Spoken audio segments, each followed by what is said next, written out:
গভীর রাত ইউটিউব চ্যানেলে সবাইকে স্বাগতম। আজ যে গল্পটা বলবো সেটা নিছক কোনো কাহিনী নয়। এটা এক বিভীষিকাময় সত্য, যা শহরের বুকে ঘটেছিল বহু বছর আগে। আর আজও সেই রাতের কথা ভাবলে গা শিউরে ওঠে। গল্পটা খবিশ জিনদের, যারা মানুষের মাংসের লোভে ঘুরে বেড়াতো গভীর রাতে। আমাদের শহর থেকে কিছুটা দূরে, ঘন জঙ্গলের ধারে, এক পরিত্যক্ত পুরনো বাড়ি ছিল। বাড়িটা নিয়ে নানা রকম গুজব ছিল। লোকে বলতো সেখানে নাকি জিন পরীরা থাকে।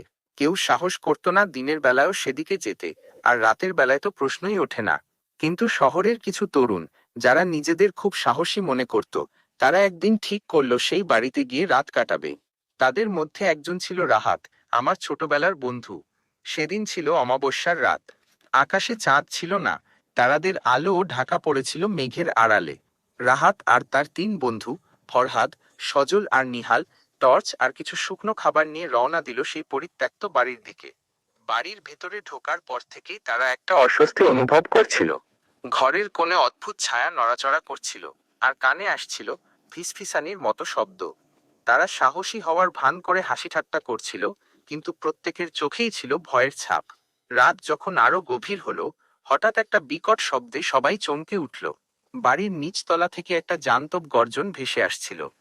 রাহাত আর তার বন্ধুরা ভয়ে জড়সড় হয়ে গেল। তারা শুনতে পেল যেন কিছু একটা টেনে হিঁচড়ে নিয়ে যাওয়া হচ্ছে। সজল টর্চটা জেলে নিচতলার দিকে এগিয়ে যেতে চাইল, কিন্তু রাহাত তাকে থামিয়ে দিল। না, আমরা একসাথে যাব। তারা চারজন পা টিপে টিপে নিচে নামল। নিচতলায় ঢুকেই তারা যা দেখল, তাতে তাদের রক্ত হিম হয়ে গেল। মেঝেতে ফরহাদের ব্যাগটা পড়ে আছে, আর তার শরীরটা নেই। শুধু টাটকা রক্তের ছোপ ছোপ দাগ। আর সেই রক্তের গন্ধের সাথে মিশে আছে এক পচা মাংসের উৎকট গন্ধ। হঠাৎ ঘরের এক কোণ থেকে দুটো উজ্জ্বল লাল চোখ তাদের দিকে তাকিয়ে হাসতে লাগলো।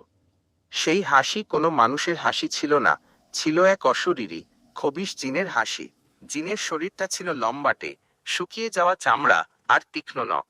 তার মুখে লেগেছিল রক্তের দাগ, আর হাতে ধরেছিল কিছু মাংসপিণ্ড। রাহাত, সজল আর নিহাল চিৎকার করে উঠল। তারা দৌড়ে পালানোর চেষ্টা করল, কিন্তু জিনটা বিদ্যুতের গতিতে তাদের পথ আটকে দিল। জিনটা নিহালকে এক ঝটকায় তুলে নিল। নিহালের শেষ চিৎকারটা বাতাসে মিলিয়ে গেল, যখন জিনটা তাকে নিয়ে অন্ধকারে মিলিয়ে গেল। রাহাত আর সজল কোনোমতে বাড়ির বাইরে বেরিয়ে এলো। কিন্তু জঙ্গল থেকে ভেসে আসছিল সেই বিভীষিকাময় হাসি। তারা জানত জিনটা তাদের তাড়া করছে। দৌড়াতে দৌড়াতে সজলের পা মচকে গেল। রাহাত তাকে টেনে তোলার চেষ্টা করলো, কিন্তু ততক্ষণে জিনটা তাদের কাছে চলে এসেছে। সজলের শেষ আর্তনাদ শুনে রাহাত কোনোমতে নিজেকে বাঁচিয়ে শহরে ফিরতে পারল। সেদিনের সেই ঘটনা রাহাতকে চিরদিনের জন্য বদলে দিয়েছে। আজও সেই রাতের কথা মনে পড়লে সে ভয় কাঁপতে থাকে। সেই খবিশ জিনগুলো আজও হয়তো গভীর রাতে শিকারের সন্ধানে ঘুরে বেড়ায়, মানুষের মাংসের লোভে।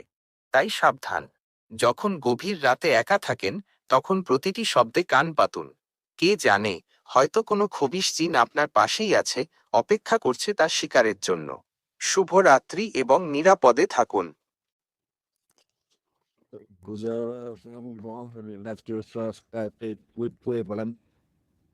Thì không là ra coi đom thì người ta yêu kinh bây giờ ra này số cô làm này của nó.